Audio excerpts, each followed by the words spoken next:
जिन students को कोई समस्या रहे वो 8115324439 पर व्हाट्सअप कर लें, कॉल कर लें या मैसेज करके ये बता दें कि आपको ये काइनेमेटिक्स जैसे आज पढ़ेंगे तो आपको आज के वीडियो में ये टॉपिक, ये बात आपको समझ में नहीं आई तो वो बता जरूर दें, आज ही बता दें, मतलब शाम तक, यानी जिस दिन वीडियो अपलोड किया जाए उसी दिन, जिस दिन आप पढ़ें, है ना, आपके पास आपका नोट्स आपके सामने होगा, तो जिस दिन आप पढ़ें उसी दिन कमेंट करके बता दें कि आपको ये टॉपिक समझ में नहीं आया, तो अगली क्लास करने से पहले आपको उन चीज़ों को डिस्कस कर लिया जाए। 11th फिजिक्स पढ़ रहे हैं, 11th फिजिक्स में हम लोग यूनिट 1 पढ़ चुके हैं, यूनिट 2 का अध्ययन करना है। यूनिट 2 है आपकी काइनेमेटिक्स, कहने का मतलब शुद्ध गतिकी। तो शुद्ध गतिकी आई कहाँ से? तो हम यांत्रिकी विज्ञान की कुछ शाखाएं पढ़ेंगे, उसमें एक भाग है काइनेमेटिक्स, है ना। नोट्स आपके पास पहुंच जाएगा, तो नोट्स कुछ इस तरीके से होगा जिसमें आपके पास सब कुछ लिखा हुआ होगा, आपको कुछ लिखना नहीं है। वीडियो में केवल आपको वही चीज़ें डिस्कस की जाएंगी, वही चीज़ें समझाई जाएंगी, ताकि यहाँ से हम बोलें तो आपको लिखना ना पड़े, आपका लिखा हुआ मटेरियल होगा, आपको केवल उस मटेरियल को समझना है। तो यांत्रिकी विज्ञान की अगर कुछ शाखाओं की बात करें तो पहली शाखा आपकी होगी स्थैतिकी, कहने का मतलब स्टैटिक्स। स्टैटिक्स में हम उन वस्तुओं का अध्ययन करते हैं, उन कणों का अध्ययन करते हैं जो स्थिर अवस्था में हैं, है ना। जो वस्तुएं स्थिर अवस्था में हैं उनके संतुलन का अध्ययन करते हैं, वो होगी स्थैतिकी। मतलब कोई वस्तु स्थिर अवस्था में है, उसके संतुलन का अध्ययन करेंगे। जैसे कि एक भवन, एक पेड़ स्थिर अवस्था में है तो उसके संतुलन का अध्ययन करते हैं, वो होती है स्थैतिकी, कि भवन रुका हुआ है, पेड़ रुका हुआ है। दूसरा भाग है शुद्ध गतिकी, काइनेमेटिक्स। तो शुद्ध गतिकी के अंतर्गत हमको गतिमान वस्तुएं, जैसे नाम है गतिकी यानी गतिमान वस्तु, शुद्ध गतिकी के अंतर्गत हमको गतिमान वस्तुओं के का अध्ययन करना है, गतिमान वस्तुओं का। लेकिन वस्तु गतिमान है तो क्यों, इस चीज का अध्ययन नहीं करना है। सपोज कीजिए आप खड़े हैं, आपको किसी ने धक्का दिया और आप चलने लगे, तो हमको शुद्ध गतिकी के अंतर्गत आपका केवल चलने का अध्ययन करना है। आप चल रहे हैं, आप क्यों चल रहे हैं इस बात का अध्ययन नहीं करना है। कहने का मतलब आपको लगने वाले बल इसमें नहीं पढ़ना है। शुद्ध गतिकी के अंतर्गत आप बल नहीं पढ़ेंगे, केवल गति पढ़ेंगे। आपको किसी ने 10 न्यूटन का बल दिया, 18 न्यूटन का बल दिया, तो तब आप चले, तो हमको बल नहीं पढ़ेंगे, केवल हम क्या पढ़ेंगे, गति पढ़ेंगे काइनेमेटिक्स में। तीसरा भाग होता है गतिकी, डायनेमिक्स। गतिकी यांत्रिक विज्ञान की ऐसी शाखा होती है जिसमें आपको वो बल भी पढ़ना है जो बल लगाने पर आप चले, और वो गति भी पढ़नी है। कहने का मतलब आप साइकिल पे बैठे, आपने पैडल में क्या लगाया, फोर्स लगाया, है ना, तब साइकिल आगे बढ़ी, तो आपको वो बल भी पढ़ना है और गति भी पढ़नी है। साइकिल कैसे चल रही है, किस दिशा में चल रही है, कितने वेग से चल रही है, उसका त्वरण क्या है, तो ये सब कुछ हम पढ़ते हैं गतिकी के अंतर्गत। तो गतिकी क्या होगी, गतिकी यांत्रिकी विज्ञान की ऐसी शाखा है जिसके अंतर्गत हमको ऐसी वस्तुएं पढ़नी है, ऐसे कणों पढ़ने हैं जो गतिमान अवस्था में है, और वो गतिमान अवस्था में क्यों है उस बल को भी पढ़ना है। तो नोट्स आपके पास है, भाषा आपके पास लिखी रखी है, हम उस भाषा को समझाने की कोशिश कर रहे हैं। तो प्रोसेस यही रहेगा। हम लोगों के पास अगला पॉइंट जो होगा वो है विराम। हम लोगों के पास अगला जो पॉइंट है वो पॉइंट है विराम, यानी कि रेस्ट। विराम, रेस्ट। तो हम रेस्ट की परिभाषा क्या कह सकते हैं, रेस्ट क्या है, कहते हैं रेस्ट कर लो, आराम कर लो, वही है विराम। तो विराम क्या है, यानी कि हम यह कह सकते हैं जब आप रेस्ट करते हैं तो रेस्ट करने में एक बात तो क्लियर है, आपका समय जो है वो बीतता चला जाता है। रेस्ट जब लेते हैं, बेड रेस्ट लें, कोई सी चोट लग गई तो बेड रेस्ट लेते हैं, तो यानी कि रेस्ट का मतलब क्या है कि आपका समय बीतता चला जाता है, लेकिन आप हिलते डुलते नहीं हैं, आप अपना स्थान चेंज नहीं करते, स्थान नहीं बदलते, लेकिन समय बीतता चला जाता है। एक ही पलंग पे लेटे लेटे 2 दिन हो गए, तो वही क्या है, आराम। एक कुर्सी बैठे बैठे आधा घंटा हो गया, तो वही क्या है, रेस्ट, वही है विराम। कहने का मतलब हम रेस्ट की परिभाषा क्या कह सकते हैं, जैसा कि नोट्स में लिखी हुई होगी, है ना, नोट्स आपके पास रहेगा, नोट्स को सामने रखें तभी चीजें ज्यादा क्लियर होंगी। तो विराम में हम कह सकते हैं जब कोई वस्तु समय के साथ, यानी कि विराम में हम क्या कह सकते हैं, जब वस्तु की स्थिति, जब वस्तु की स्थिति या वस्तु, जब वस्तु की स्थिति या वस्तु समय के साथ ना बदले, समय के साथ ना बदले,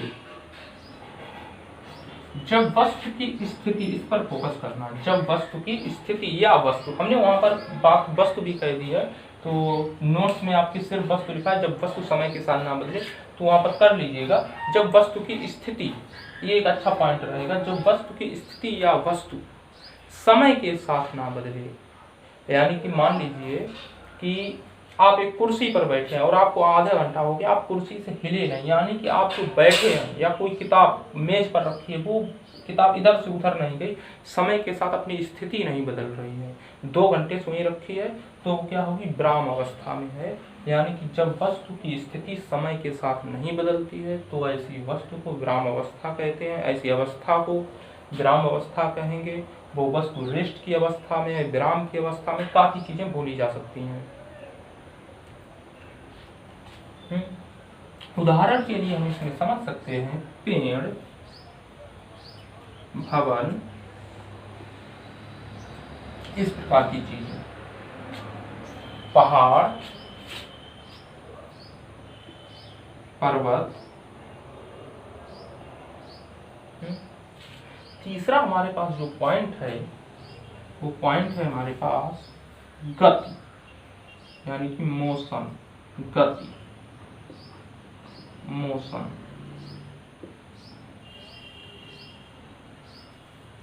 तो मोशन क्या है, गति क्या है?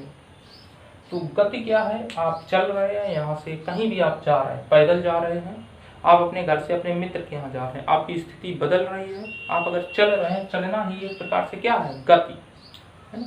अगर आप अपने घर से अपने मित्र के यहाँ जा रहे हैं तो आप चल रहे हैं, कहने का मतलब आपकी स्थिति बदल रही है। पहले अगर आपका घर मूल बिंदु पे था तो आप मूल बिंदु पे हैं, कहीं और पहुंच रहे हैं, मान लीजिए 2 किलोमीटर दूर पर है, तो आपकी क्या बदली स्थिति, पहले मूल बिंदु पर थे, फिर मूल बिंदु से कहाँ पहुंच गए, 2 किलोमीटर की दूरी पर। यानी कि और समय भी बीता, ऐसा तो है नहीं केवल यहाँ मान लीजिए 10:09 पे थे और यहाँ जब आप पहुंचेंगे तब भी 10:09 ही होगा, ऐसा संभव है? बिल्कुल नहीं, ऐसा संभव नहीं है। कहने का मतलब गति क्या होगा, जब आप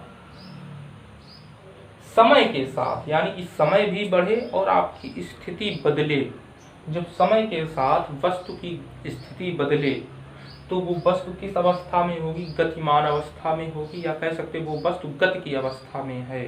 यानी कि आप अपने घर से कहीं जा रहे हैं तो आप अपनी स्थिति को बदल रहे हैं, जहां आप थे वहां नहीं है, कहीं और हैं, स्थिति को बदल रहे हैं और समय के साथ समय बढ़ रहा होगा, समय कम नहीं हो सकता, समय हमेशा बढ़ेगा। यानी समय के साथ आपकी स्थिति बदल रही है तो वो क्या होगी, गति, यानी कि मोशन, है ना। तो इसमें उदाहरण में हम क्या समझ सकते हैं, इसकी अगर हम, है ना, नोट्स आपके पास है बताइए तो थोड़ा इसमें लिख भी देते हैं जैसा ऊपर लिखा है। यानी वस्तु की स्थिति समय के साथ बदले, वस्तु की स्थिति समय के साथ बदले, समय के साथ बदले, वस्तु की स्थिति समय के साथ बदले। उदाहरण में हम समझ सकते हैं दौड़ता आदमी, दौड़ता आदमी, कॉमा, चलती ट्रेन, चलती बस, चलती ट्रेन। आप उदाहरण लिखेंगे तो ट्रेन नहीं लिखेंगे, चलती ट्रेन, चलती बस। ट्रेन तो विराम अवस्था में भी हो सकती है अगर खड़ी है, तो इस प्रकार से। उड़ता पक्षी, उड़ता पक्षी, इस प्रकार की चीजें।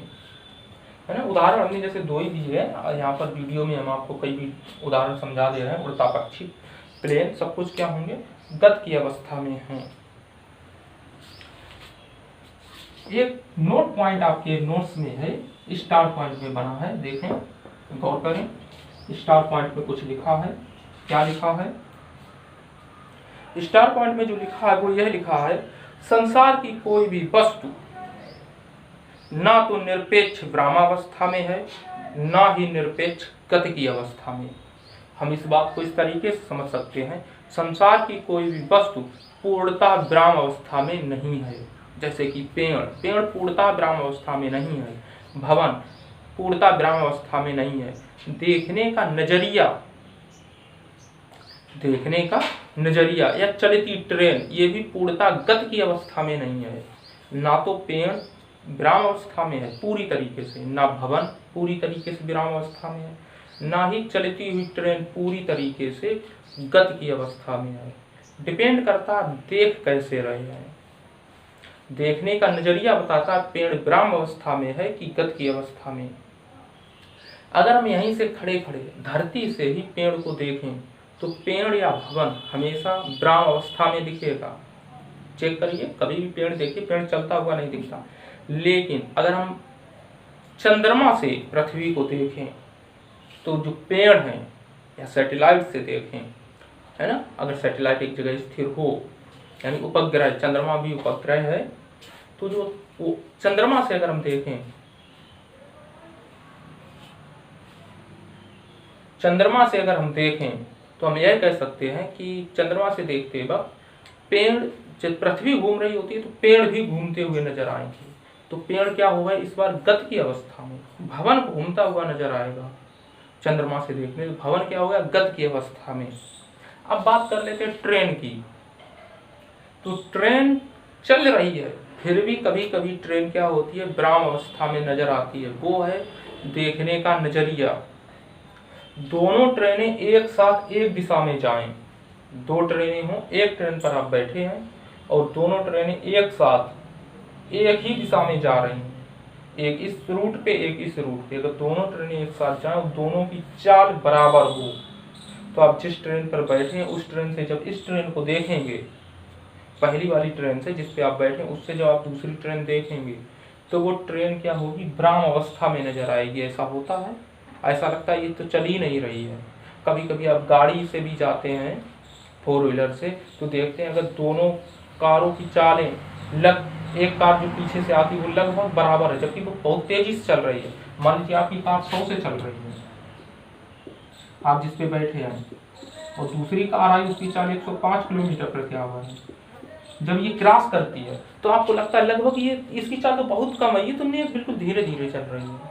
वो क्यों चल रही है, क्योंकि अगर 105 से 100 को सब्ट्रैक्ट करें तो बचा कितना, आपको लगेगा वो 5 किलोमीटर प्रति घंटे से चल रही है। अगर इसकी चाल 105 ना हो कि 100 ही हो दोनों की, और दोनों एक साथ दौड़ाई जाए, तो आप जिस कार में बैठे होंगे उससे जब पड़ोसी कार को देखेंगे तो ऐसा लगेगा ये तो चल ही नहीं रही, ये तो रुकी है। तो ये अब क्या हो गया, देखने का नजरिया बदला। तो जबकि दूसरी कार 100 की चाल से चल रही है, लेकिन हमको क्या लगेगा, यह कार भी विराम अवस्था में हो। तो देखने के नजरिए पर डिपेंड करता है कि कौन सी वस्तु गति की अवस्था में है, कौन सी विराम अवस्था में। हम यह कह सकते हैं पूरे कंक्लूजन से कि संसार की कोई भी वस्तु ना तो पूरी तरीके से गति की अवस्था में है, ना ही पूरी तरीके से विराम अवस्था में। जैसे कि चंद्रमा, यहाँ से अगर हम देखें तो चंद्रमा क्या होता है, हमको घूमता हुआ नजर आता है, किस अवस्था में होगा, गति की अवस्था में। लेकिन अगर हम चंद्रमे पर ही पहुंच जाएं और चंद्रमे को देखें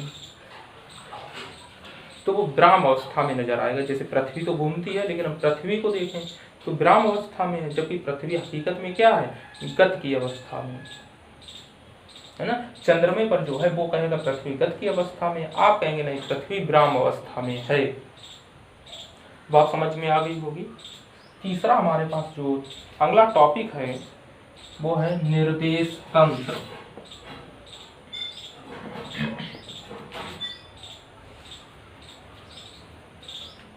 तीसरा हमारे पास जो पॉइंट है निर्देश तंत्र, ये कुछ खास नहीं है, frame of reference, frame of reference. देखें सबसे लास्ट में, नोट्स के सबसे लास्ट में पहले ही पेज पर लिखा होगा निर्देश तंत्र, frame of reference. Frame of reference क्या है हम बता दें, सभी ने पढ़ा है, हाई स्कूल में पढ़ा होगा, है ना। निर्देशांक पढ़ा होगा, निर्देशांक, 4 निर्देशांक, प्रथम द्वितीय तृतीय चतुर्थ, बस वही निर्देश तंत्र है, वही क्या है, निर्देश तंत्र। तो इसमें परिभाषा लिखी होगी, देखिए समझने की कोशिश करें। ये लिखा है कि समय के साथ किसी कण की स्थिति, समय के साथ यानी समय बदल रहा है, कोई कण पहले कहाँ था, पहले मान लीजिए ये हमारा निर्देश है, पहले कोई कण यहाँ था, 2 सेकेंड पर, 10 सेकेंड पर कण यहाँ आ गया, 7 सेकेंड पर कण यहाँ था। हम क्या जान रहे हैं, समय के साथ किसी कण की स्थिति जानने के निकाय को, निकाय मतलब सिस्टम, समय बदल रहा है, कोई कण कब कहाँ था, 2 सेकेंड पर यहाँ, 7 सेकेंड में यहाँ, 10 सेकेंड में यहाँ, कहने मतलब कि कोई समय के साथ किसी कण की स्थिति जानने के निकाय को, निकाय मतलब सिस्टम, निकाय को ही हम क्या कहेंगे, निर्देश तंत्र, यानी कि निर्देशांक निकाय को, किस निकाय को, निर्देशांक निकाय को निर्देश तंत्र कहेंगे, फ्रेम ऑफ रिफरेंस, है ना। पेज नंबर 2 पर आएंगे, नोट्स के पेज नंबर 2 पर आएंगे। तो पेज नंबर 2 पर जब आएंगे तो आप देखेंगे एक नोट लिखे हुए हैं। नोट कितने लिखे हुए हैं, 2। पहला नोट, पहला जो नोट है ना, 2 नोट लिखे हुए हैं, हम केवल नोट को आप समझा दे रहे हैं। पहले नोट्स में ये लिखा हुआ है कि अगर समय के साथ कण का निर्देशांक बदले, समय के साथ कण का निर्देशांक बदले तो कण क्या है, गतिमान अवस्था में है। भाई अगर हम पहले भी कह चुके, अगर समय के साथ कण की स्थिति बदले तो कण गतिमान अवस्था में। इसमें क्या कहा गया है, अगर समय के साथ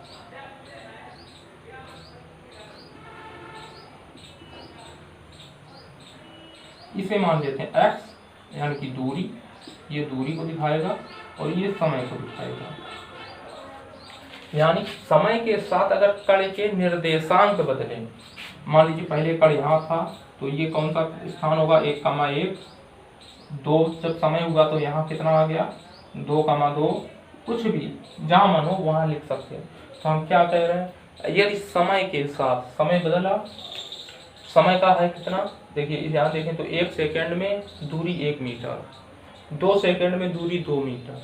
समय के साथ अगर कण के निर्देशांक, पहला निर्देशांक क्या 1,1, दूसरा कितना 2,2, इधर भी आ जाएं तो इधर भी आ सकते हैं कि समय के साथ कण के निर्देशांक बदल रहे हैं। कण पहले यहाँ था फिर यहाँ पहुँच गया, तो हम क्या कह सकते हैं, कण चल रहा है, समय देखिए बदला, कण चला। यदि समय के साथ कण के निर्देशांक बदल रहे हैं तो कण क्या है, चल रहा है, यानी कि कण गतिमान अवस्था में है। अगला जो दूसरा पॉइंट है हमारे पास नोट में वो यह है कि समय के साथ कण के निर्देशांक ना बदले, समय के साथ कण के निर्देशांक ना बदले तो कण क्या होगा, विराम अवस्था में। इस चीज को समझ लेते हैं। दूसरा पॉइंट है कि समय के साथ कण के निर्देशांक ना बदले, 1 सेकेंड, 2 सेकेंड, 3 सेकेंड, 4 सेकेंड, 5, दूरी मान लीजिए 2 मीटर। पॉइंट ये है कि समय के साथ कण के निर्देशांक ना बदले, ठीक, समय बढ़ता चला जाए लेकिन कण के क्या ना बदले, निर्देशांक ना बदले, है ना। तो निर्देशांक बदलने का मतलब ये उसके दोनों निर्देशांक बदलने चाहिए। तो हम कण यहाँ पर है, ठीक है, कण के निर्देशांक नहीं, समय 1 है। अब अगर समय 2 हो जाए तब भी देखें उसका एक निर्देशांक बिल्कुल नहीं बदल रहा है। अगर हम दूरी का निर्देशांक देखें 3 सेकेंड पर, मान लीजिए कण यहाँ आ गया, यानी कि कण 2 मीटर पर झुका हुआ है। जब 1 सेकेंड था तब भी यही था, 2 सेकेंड हुआ तब भी यही, 3 सेकेंड हुआ तब भी यही, 4 सेकेंड हुआ तब भी यही। हम क्या कह सकते हैं कि समय तो बढ़ रहा है लेकिन कण अपनी जगह नहीं बदल रहा। 2 मीटर पे था और 2 मीटर पर स्थिर है। तो कण किस अवस्था में होगा? स्थिर अवस्था में। नोट में ही देखेंगे, अगला टॉप पॉइंट है, टॉपिक है आपके पास। वो टॉपिक क्या है, उस टॉपिक को समझ लेते हैं। है बिंदु समान वस्तु। बिंदु समान वस्तु, like point object, like point object. इस चीज को हम समझ लेते हैं पहले। आखिर बिंदु समान वस्तु की हमको जरूरत क्यों पड़ी? हम बता दें, जिन लोगों ने यूनिट 1 अच्छे से पढ़ा उनको हम पहले ही ये बात बता चुके हैं कि त्रुटियां होती हैं, हर चीज क्षेत्र में त्रुटियां होती हैं। तो त्रुटियों को कम करने के लिए, त्रुटियों को कम करने के लिए क्या हम करते हैं? वस्तु को क्या मान लेते हैं? बिंदु समान मान लेते हैं। इतनी बड़ी वस्तु है, इतनी बड़ी वस्तु है, उसको हम केवल कितना मान लेते हैं? छोटा सा एक बिंदु। कारण भी हम समझा दे रहे हैं। जैसे इतनी बड़ी बस है, यह बस चल रही है, कानपुर पहुंचना है।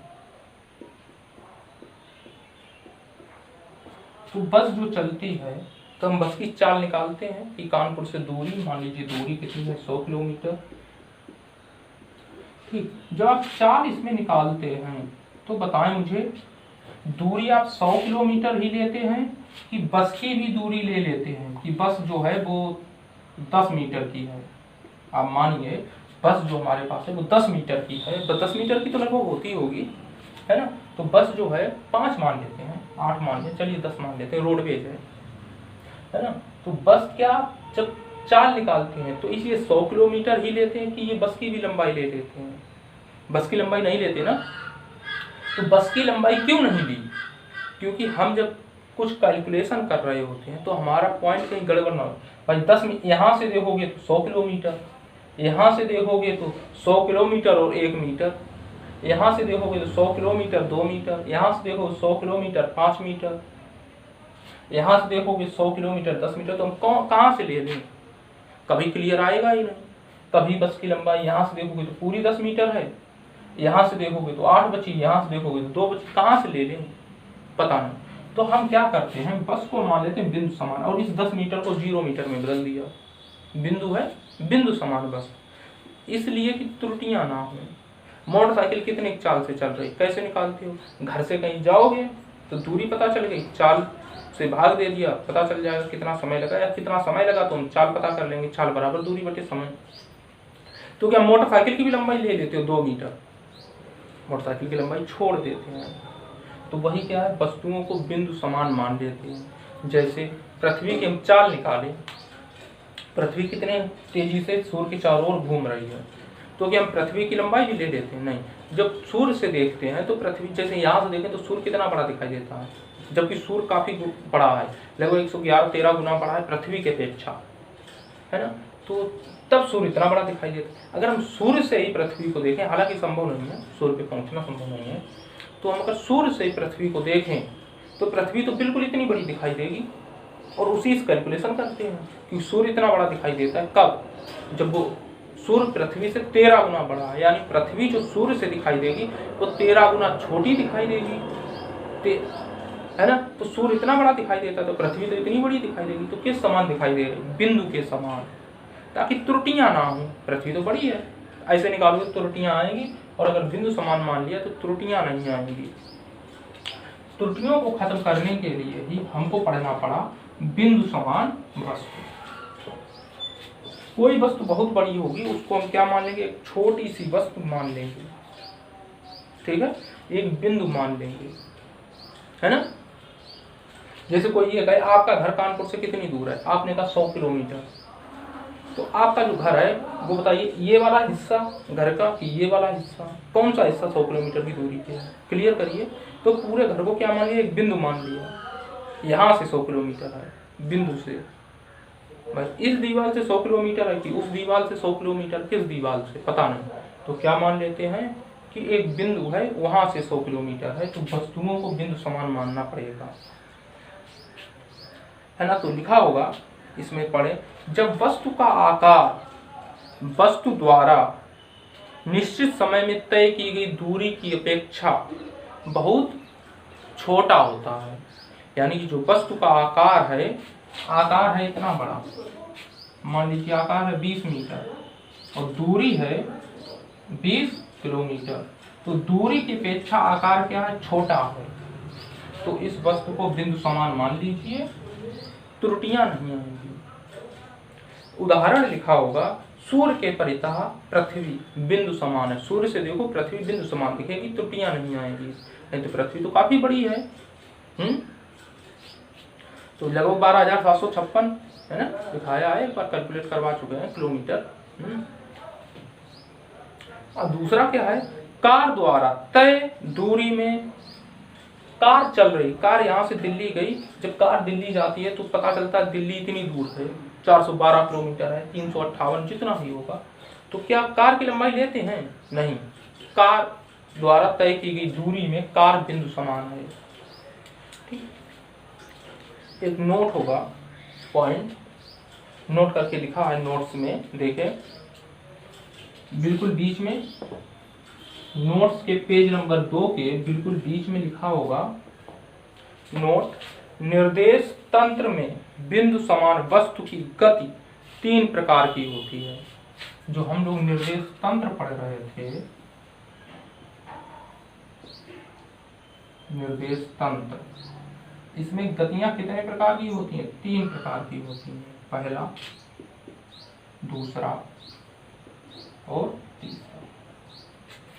पहली जो गति है वो है एक विमीय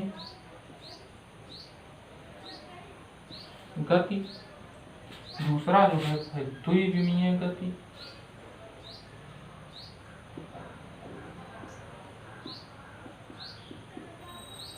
तीसरा जो है वो है त्रिविमीय गति।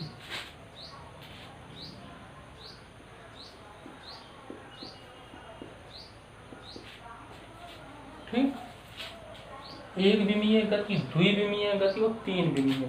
कहने मतलब जो गति हो अगर वो एक विमा में हो रही है, विमा मतलब दिशा, एक प्रकार से क्या समझ सकते हैं, विमा का मतलब क्या होता है, दिशा, डायमेंशन, है ना, अक्ष, एक अक्ष में गति हो रही है तो एक विमीय गति, 2 अक्ष में गति हो रही है, 2 अक्ष में, एक साथ 2 अक्ष में तो द्विविमीय, और एक साथ अगर तीनों अक्ष में गति हो रही है तो 3 विमीय। तो इसमें आपको 3 पॉइंट पढ़ने होते हैं, पहला है एक विमीय, द्विविमीय और 3 विमीय। तो एक विमीय गति क्या होती है, 1 डायमेंशन मोशन। तो वो क्या होता है कि जब समय के साथ, समय हमेशा होगा, समय के साथ ही बदलेगा, ऐसा नहीं समय के साथ समय रुका रहे और स्थिति बदलती रहे, कभी संभव नहीं है, समय तो बदलना ही है। तो लिखा होगा समय के साथ कण, कौन सा कण, जो कण बिंदु समान माना गया, समय के साथ वस्तु का केवल, वस्तु है, कण है या बिंदु समान वस्तु है, कोई भी वस्तु हो सकती है। तो लिखे उसमें पॉइंट सब कुछ लिखा है, नोट्स में आप गौर करके देखें तो तीनों चीजें एक साथ लिखी गई हैं ब्रैकेट में। जब समय के साथ वस्तु का केवल एक निर्देशांक बदल रहा हो, एक विमीय गति कौन सी गति होगी, जब समय के साथ केवल क्या बदल रहा हो, एक निर्देशांक। समझ में बात आ रही है, केवल कितने निर्देशांक बदले, केवल एक निर्देशांक। समझने की कोशिश कीजिए, एक निर्देशांक का मतलब केवल एक अक्ष, जो वस्तु है वो केवल एक अक्ष में चले। ठीक है, मान लीजिए एक स्टेशन से दूसरे स्टेशन के बीच बिल्कुल प्लेटफॉर्म बिल्कुल सीधा है, प्लेटफॉर्म क्या है, बिल्कुल सीधा है, तो ट्रेन जब चलेगी तो 1 metre, 2 metre, 4 metre, 8 kilometre, 10 kilometre, बिल्कुल ट्रेन क्या चलेगी, दूरी की अपेक्षा देखोगे तो ट्रेन क्या चल रही है, बिल्कुल सीधी, ठीक है, बिल्कुल सीधी चल रही है, यानी कि पहले 2 किलोमीटर, है ना, कुछ भी समझ लें कि 5 मिनट में 2 किलोमीटर पहुंच गई, है ना, फिर 10 मिनट में कितना पहुंच गई, 4, कुछ भी समझे वो, है ना, समझने के हिसाब से बता रहे हैं कि आपका क्या होगा, केवल एक अक्ष बदलेगा, यानी कि दूरी का केवल एक अक्ष बदल रहा है। ट्रेन सीधी जा रही है तो क्या होगा, एक विमीय, केवल एक विमा में चल रही है तो एक विमीय गति। उदाहरण लिखा होगा, सीधे ट्रैक पर चलती ट्रेन, सीधा ट्रैक होना चाहिए, ट्रैक अगर टेढ़ा मेढ़ा है तो 2 बदल रहे, एक ऐसे और एक ऐसे, है ना, 2, एक इधर इधर, है ना। तो ये क्या है, इसे हम समझ सकते हैं कि मतलब एक रेखा होनी चाहिए, एक रेखा, है ना? अगर एक रेखा है तो एक विमीय गति। द्विविमीय को कैसे समझ सकते हैं कि अगर कोई गति ऐसी हो जिसमें 2 अक्ष हों, यानी कि दोनों अक्ष बदल रहे हों, तो वो हमेशा क्या होगी, द्विविमीय गति।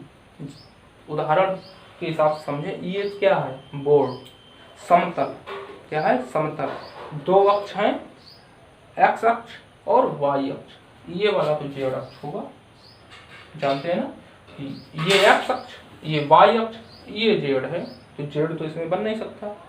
तो अगर इसमें हम एक चींटी को छोड़ दें तो चींटी क्या होगी, इधर भी जाएगी, इधर भी जाएगी, उधर भी, यानी कि चारों तरफ घूमेगी, लेकिन ऐसे नहीं घूम सकती।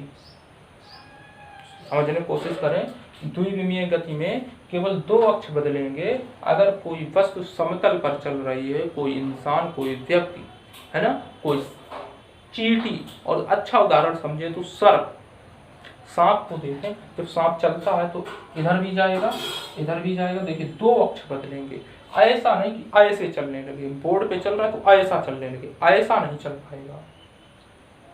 तो द्विविमीय गति में क्या होगा, जब समय के साथ वस्तु, कण या बिंदु समान वस्तु के 2 अक्ष बदल रहे हैं, एक एक्स एक्सिस, एक वाई एक्सिस, है ना, जेड नहीं बदल सकता।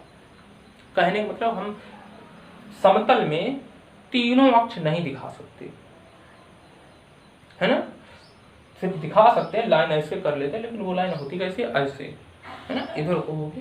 तो एक विमीय में हम समझ गए ट्रेन, सीधी ट्रेन, है ना, सीधे ट्रैक पर ट्रेन, इसमें जो समझे तो चींटी, सर्प, और हम लोग जो बाइक आई कुछ भी चलाते हो, अगर सीधी नहीं चल रही है, हम लोग खुद चल रहे हैं, चल रहे हैं, एक थोड़ा इधर गए, थोड़ा इधर गए, तो क्या होगा, 2 अक्ष पे चल रहे हैं, एक एक्स एक वाई, समतल पे चलना। इसमें हम क्या समझ सकते हैं, समतल। अगर समतल पर चले तो 2 विमाएं बदलेंगी हमेशा। 3 विमीय में क्या है कि जब कोई ऐसी वस्तु या कण या बिंदु समान वस्तु जब चल रही हो तो तीनों अक्ष बदलें, ऐसी भी चली जाए, ऐसी भी चली जाए और ऐसी भी चली जाए, तीनों दिशाओं में चली जाए, ऐसी भी जाए, ऐसी भी जाए, ऐसी भी जाए, तो 3 विमीय होगा, 3 विमीय गति होगी, 3 अक्ष बदलें। तो 3 अक्ष कब बदल सकते हैं वस्तु के, कौन सी चाल होगी, कौन चल सकता है तीनों अक्ष में, बताएं। प्लेन जब चलेगा, हेलीकॉप्टर, तो ऊपर भी जाएगा, सीधा भी जाएगा, इधर भी जाएगा, प्लेन। पक्षी, उड़ता पक्षी को देखें, तीनों ऊपर भी चला जाता, सीधा भी चला जाएगा, इधर भी चला जाएगा। लेकिन चींटी सर्प को देखें तो समतल पे अगर चल रहे हैं तो ऐसा नहीं, या तो इधर जाएगा या इधर जाएगा, इधर जा सकता, किधर भी जाए, ऊपर नहीं जा सकता, ऊपर नहीं। बोर्ड का ऊपर क्या है, ये है ऊपर, अगर बोर्ड को ऐसे रखें तो ऊपर क्या है, ये हिस्सा, यानी समतल पे देखें तो द्विविमीय में कोई चीज ऊपर नहीं जा सकती, 3 विमीय में तीनों दिशाओं में जा सकता है, तो वो गति क्या होगी, 3 विमीय गति होगी। इसमें 3 निर्देशांक बदलेंगे, इसमें केवल 2 निर्देशांक बदलेंगे, इसमें केवल 1 निर्देशांक बदलेगा। है, बात कुछ क्लियर हुई होगी। तो ये है है ना। निर्देश तंत्र में जो गति बिंदु समान गति होती है उसके कितने रूप हो सकते हैं? 3 रूप। 1 मिनट के लिए रुकते हैं।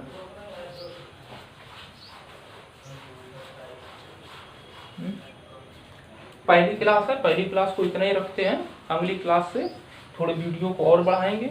नोट्स जिनके पास ना पहुंचे वो लोग इस नंबर पे संपर्क करके नोट्स अपने पास जरूर मंगवा लें, क्योंकि हम चीज़ों को लिखाएंगे नहीं, केवल समझाएंगे। लिखा हुआ आपके पास हर मटेरियल मिलेगा। जिसको समझ में ना आए वो इस नंबर पर जिस दिन वीडियो अपलोड किया जाए, आज का वीडियो आज ही अपलोड करेंगे, तो आज वीडियो को देखें और शाम तक कमेंट करके बता दें मुझे ये टॉपिक समझ में नहीं आया। तो अगली क्लास में वो टॉपिक पहले 10 मिनट डिस्कस कर लिया जाए, फिर क्लास चलाई जाए। तो क्लास इसी तरीके से मैथ की भी रहेगी 11th की। तो थैंक यू। बंद करिए।